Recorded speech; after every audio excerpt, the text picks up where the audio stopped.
Welcome to another edition of Weekend Woodworking Tips.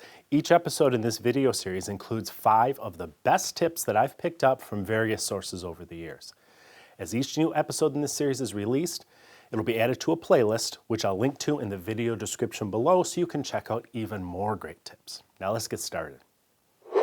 Whenever I make a box or a drawer, I have trouble holding it still while I sand or plane the sides, especially if there's no bottom panel to keep it from racking in the vise and potentially breaking the corner joinery. I've seen jigs for holding these. Some are pretty complex with tracks and knobs to adjust them, but this is really all you need. It's 2 pieces of plywood with some notches cut into them. One has a wooden cleat fastened to the bottom. This slips into my end vise to secure it. If you don't have an end vise, just eliminate the cleat and simply clamp that piece to the end of your bench top. The other piece is longer, so it can be clamped at 2 points, one on the front side of the bench and the other at the back side.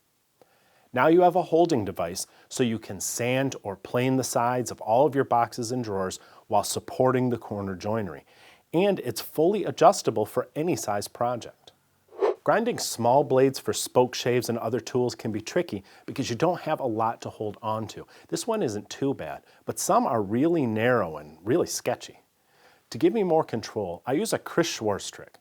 I use carpet tape and a card scraper or some other piece of flat steel. The adhesive is more than enough to keep the iron from flying away as you grind, and the extra length provided by the scraper gives you the control that you need. The steel slides well on the tool rest, and you can even dunk the whole thing in water without ruining the adhesive bond.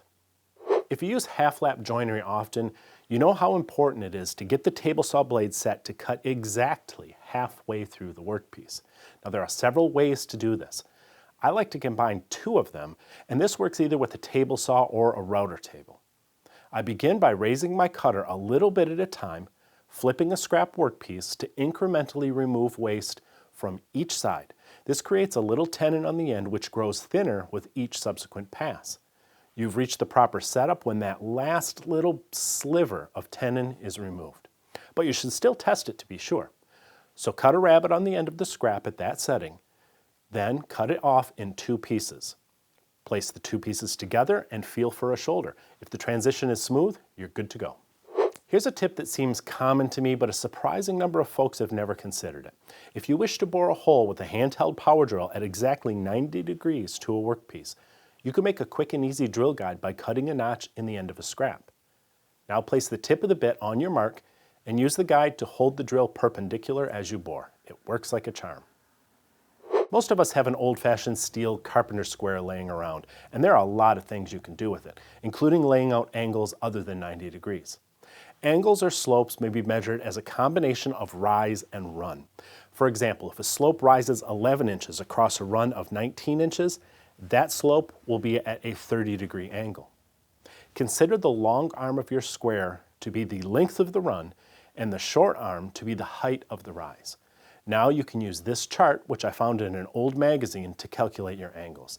I'm sure you could find similar charts with a quick internet search. Don't forget that you can use your bevel gauge to transfer that angle to your workpiece. That's it for this episode of Weekend Woodworking Tips. Feel free to use them on weekdays as well. For more tips, check out the playlist in the video description and pinned to the top of the comments below. See you next time. Ridge Carbide is the best kept secret in woodworking. I kid you not, their saw blades are second to none, both in quality and performance, and they're less expensive than the other ultra-premium brands. Do yourself a favor, use the link and the discount code below this video. You will never go back to cheap blades again. Wait, don't go yet. If you're new here, please subscribe and remember to ring the bell. I would really appreciate that. Give us a thumbs up, or better yet, leave us a comment. I always read them. And be sure to check out the latest issue of Stumpy Nubs Woodworking Journal. It's always packed with tips, tricks, and tutorials designed to make you a better woodworker.